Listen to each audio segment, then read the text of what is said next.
May nag-aalok ba sa inyo ng crypto investment na nagsasabing siguradong may kita ka? Mag-ingat dahil hindi lahat ng crypto ay legit.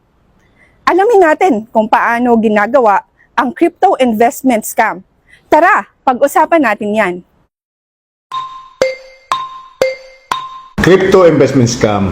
When someone asks you or entice you to invest, to convince you to put your money to a fake or a misleading crypto opportunity. So, promising guaranteed returns, low risk, and fast return.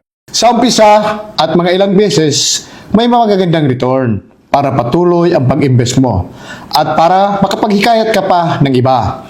At kinalaunan, bigla na lang stop ang withdrawal o pagbigay ng profit sa application.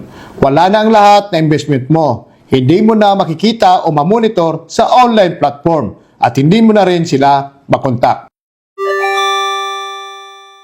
Pressure to act fastly. Request for secrecy. Always remember that crypto transaction is irreversible. Verify platform through a trusted sources. So remember that crypto is volatile, high risk, and very hard to recover.